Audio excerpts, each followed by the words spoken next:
Avrupa Birliği tarafından Doğu Türkistan'a büyükelçilik düzeyinde yapılmak istenen ziyaretin Pekin'in bazı koşulları yerine getirmeyi kabul etmemesi nedeniyle yüksek ihtimalle gerçekleşmeyeceği belirtildi. Diplomatik kaynaklara göre uzun süredir Çin'in Uygur Türkleri politikasını eleştiren birlik, bu ziyaretin Pekin tarafından bir propaganda malzemesi olarak kullanılmasından endişe ediyor. Halihazırda Çin, AB yetkililerini Mart ayında ülkeye davet etmiş, fakat AB böyle bir gezinin dikkatli hazırlık gerektirdiğini dile getirerek daveti kabul etmemişti. Dünya Bankası'nın 11 Kasım'da düzenlediği basın toplantısında Doğu Türkistan'daki sözde teknik ve mesleki eğitim merkezi adındaki toplama kamplarına borç verme işlemlerinin durdurulduğu ve ilgili kararın kalıcı olduğu belirtildi.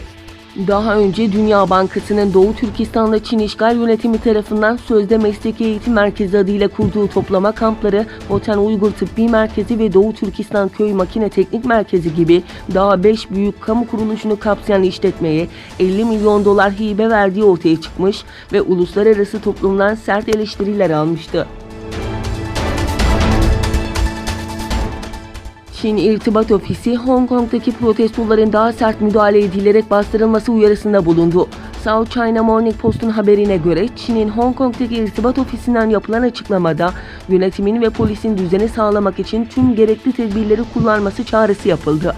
Açıklamada Hong Kong idarecilerinden kargaşayı sonlandırmak için tüm imkanlarını seferber ederek şiddet eyleminde bulunan suçluları tutuklamaları ve cezalandırmaları talep edildi. Ayrıca Çin Devlet Başkanı Xi Jinping, Hong Kong'daki şiddeti sonlandırmak konusunda kent yönetimini desteklediklerini belirtti.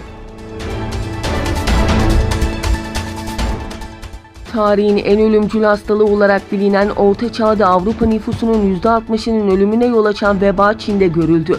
2 kişiye veba teşhisi konulduğunu belirten yetkililer bu kişilerin en tehlikeli türü olan vebaya yakalandıklarını söylediler. Bu en tehlikeli türler akciğerlerde görülen pneumonik veba, bir kan enfeksiyonu olan septisemik veba ve lenf bezlerini etkileyen hıyarcıklı vebadır. Dünya Sağlık Örgütlerinden yetkililer, Çinli yetkililerin hastalığı kontrol altında tutmak için büyük çaba harcadığını, ancak Çin'e gideceklerin dikkatli olması gerektiğini söyledi.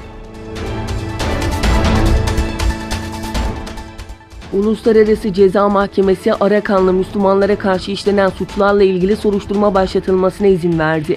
Açıklamada Arakanlı Müslümanların Bangladeş'e tecir edildiği iddiasıyla ilgili Uluslararası Ceza Mahkemesi Başsavcısının soruşturma başlatmasına izin verildiği belirtildi. Myanmar'ın Uluslararası Ceza Mahkemesi'ne üye olmadığı fakat söz konusu suçların kısmen işlendiği Bangladeş'in üye olmasından dolayı yargının yetkisini kullanabileceği ifade edildi. Kuzey Kore, ABD'nin Aralık'ta nükleer müzakereleri yeniden başlatmayı teklif ettiğini açıkladı. Pyongyang'ın nükleer görüşmelerdeki baş müzakerecisi Kim Yong-il, resmi haber ajansında yaptığı açıklamasında ABD yönetiminin Kuzey Kore özel temsilcisi Stephen Biegun'ın 3. bir ülke aracılığıyla kendilerine Aralık'ta müzakereleri yeniden başlatma teklifi sunduğunu belirtti. Kuzey Kore baş müzakerecisi Kim, müzakere sürecinin yeniden başlamasının ABD'nin tutumuna bağlı olduğunu belirterek Washington'a yıl sonuna kadar süre vermişti.